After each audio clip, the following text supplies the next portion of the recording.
guys, how are you doing? Uh, this is Essie Kenywa, and if you're new here, please subscribe to my channel. For those who have subscribed, thank you so much for all the support. And it's been a while, guys, but I'm still here, and I was a bit busy, but I'm here.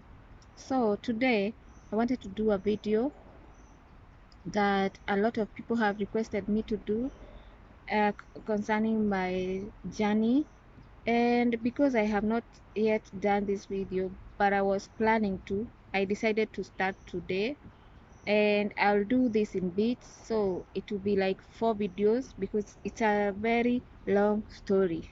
Okay, and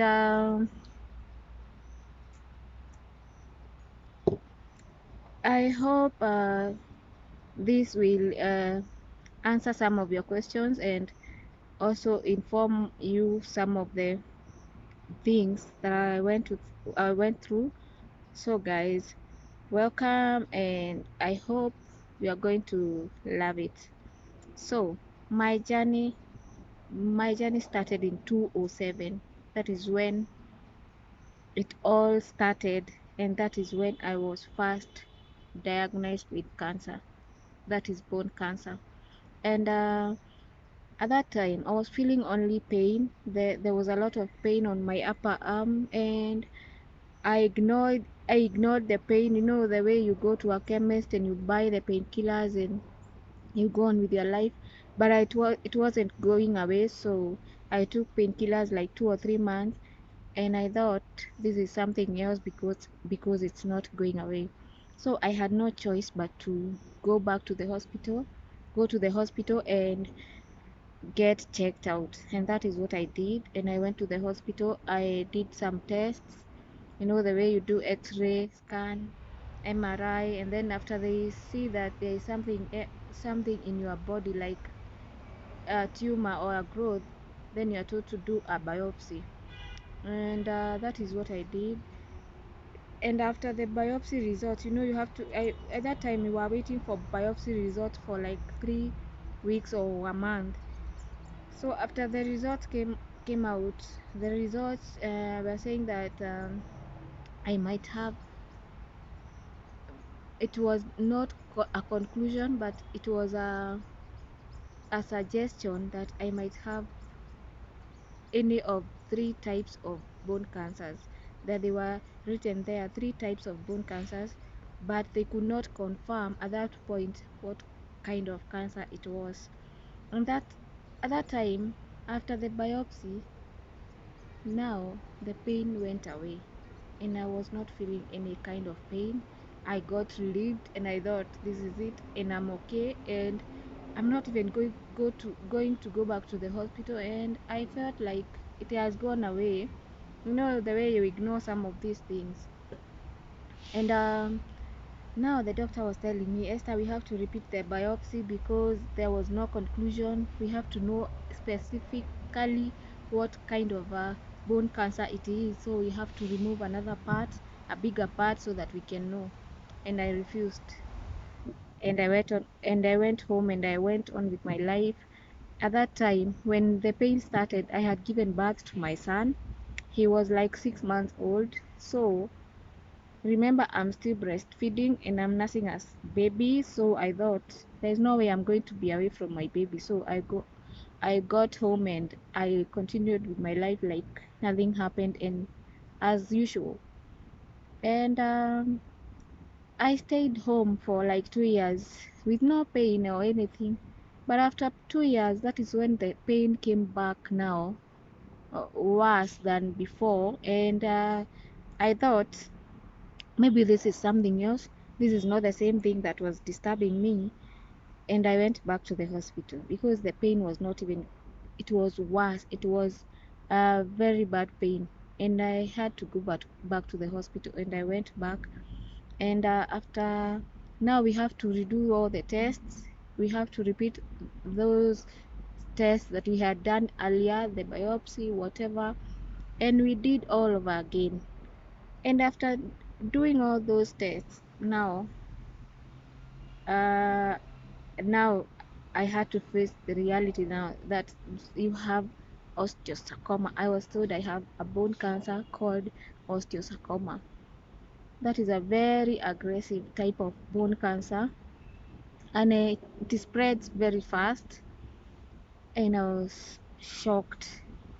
That was I don't know, the worst day of my life. And I thought, I'm done. This is it. I'm going to die, and I'm going to leave my baby. You know, I don't know. I didn't even know where to start. You know, and at that time I was a very young mother. I was confused. Let me tell you, that moment comes with a lot of shock, with a lot of denial, with a lot of frustration, with a lot of, I don't know, all those feeling. You feel them, you feel all those emotions, and you wonder what to do. You are in darkness, and that is what happened to me.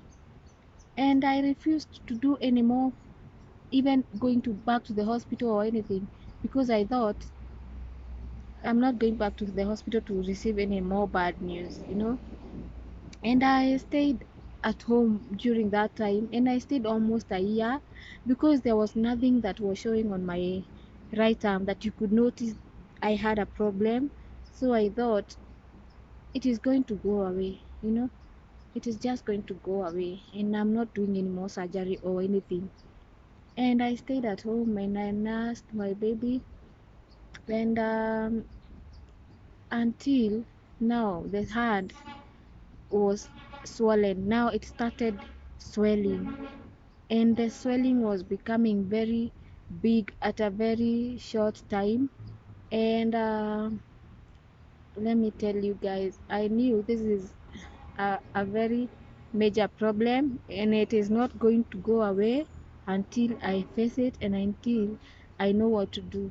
Remember, now my family is involved. That is my extended family, my mother, my father, whoever I knew, close family members, they knew, and they were advising me against doing any kind of surgery anymore, because I remember my father telling me, this is not cancer, there's no way our family has cancer.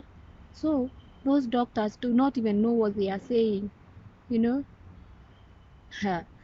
And I listened to a lot of opinions, and we waste a lot of time doing that, and seeking all those opinions, all those uh, you go to a lot of discussions, you hear to a lot of propagandas, you hear them out there, you know, and you waste a lot of time. And that is something I advise against these days, you know, because every day that goes by, that cancer becomes something else, you know.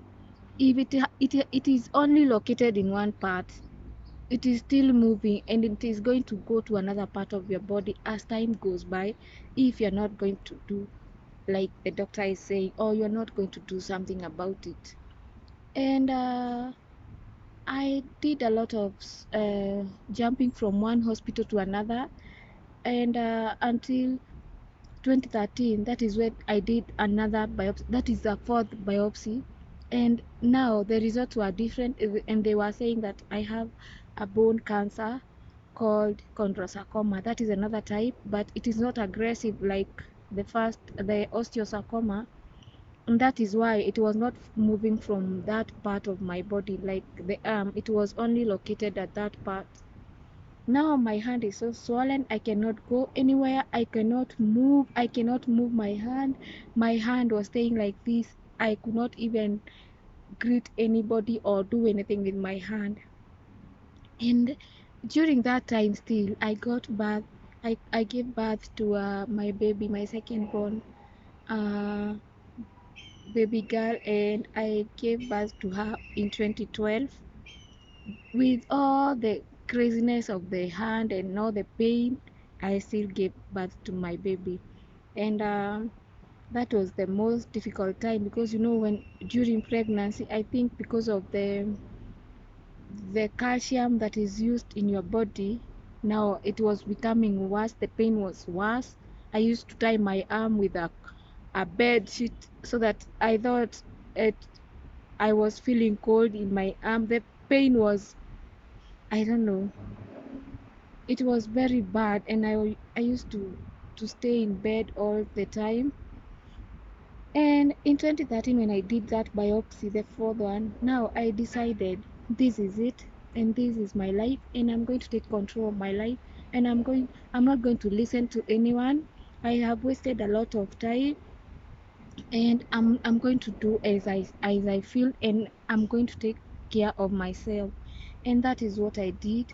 And we started planning the treatment, that is chemo, radiotherapy. But in the process, we didn't find any place where I could do, because we could only afford public hospital. So I did not find a place I could do chemo. So we started with radiotherapy. And the radiotherapy that I was doing to shrink the tumor so that they can see whether they are going to save my hand. I did 25 sessions, and it became worse, you know. And I'm shortening this story because it's a long one. Now, after the radiotherapy, after 2 or 3 months, the hand was like, now the pressure was too much or something, and mkono ikatoboka, ikaanza kutoa maji, ile maji inanuka vibaya sana. It was disgusting. I could not go anywhere. I could not even go and sit with my kids. It was bad, and I knew this is it, and I'm not going to stay with this hand anymore. And I don't care what is going to happen after I lose it, but I decided this is it, and I have accepted that this is not going to be saved. I would rather lose my hand and have my life back and have peace and go on with my life, and I'll know how to adapt later. And remember too, I was using my left arm, because the other one I was not using it at that time, because it was numb. It was not even stretching. So I had gotten used to using my left arm. So it was like easy for me to adapt, because I was still using my left arm. After going, I booked an appointment. I went to the hospital, and we did the surgery. Now the amputation was until the shoulder, and that is in 2014 October, 5 months after I did radiotherapy. And I felt like I am now a new person again. Let me tell you, when that arm was removed, I felt like this is new me. The way you feel like a burden has been lifted from your life. That is exactly what I felt. And I felt I'm going to be in peace. I'm going to sleep. I'm going to go wherever I want with peace, and I'm going to even share my life with my children with peace. They were seeing me struggling, and I knew this is not even worth it. I would rather lose my hand and stay with my kids and be there for them. I'll know how to adapt with this life later, because I know time is everything, and time heals everything. And you will come to realize that after you have accepted everything, because accepting is the main and key word. Accepting that this is your situation, it is not going to change. You have to face it. That is it. Your life becomes easier, and you are able to go on with your life. And after I lost my arm, my life became a new life. And I'm telling you guys, nothing was difficult for me, apart from now my children seeing me without my arm. Because even I lied to them that, after I lose my arm, nitawekwa mkono ingine. Sasa ndanunuliwa mkono ingine mpya. The way you convince your kids so that they can accept. And as time went by, they even forgot, because they saw me happy. We used to go everywhere. We used to do everything with them, and they accepted, and they didn't even question about it anymore. So guys, a lot of people deal with some issues, or are unable to deal with some issues, because of how you take them, or how you are unable to accept how a situation is. Because if you see like this situation is not going, whether I would do a prosthesis, you know, the way you put an artificial arm or artificial leg, it is not the same as your original part of your body. It is not going to do the functions that your part was doing. So it is just there to be seen. Mm? But and it is not going to give you the confidence that you need. It is only accepting, you know. So guys, hope this video answers a lot of your questions, and I'll do another video next time. And the video that I'm going to do next is about uh, how I dealt with stigma and adapting and even rejection, because I faced a lot of things after my removal of my hand. And I thank God for this chance, because I know He has kept me here for a reason, and I am able to even encourage someone out there, because a lot of people keep on hiding because they don't want to face the world. But it never gets easier. It is you who is going to get tougher, you know. So guys, please subscribe, please comment down there and tell me what you think, and tell me what you would like to know and the question that you have. And I love you guys for all the support.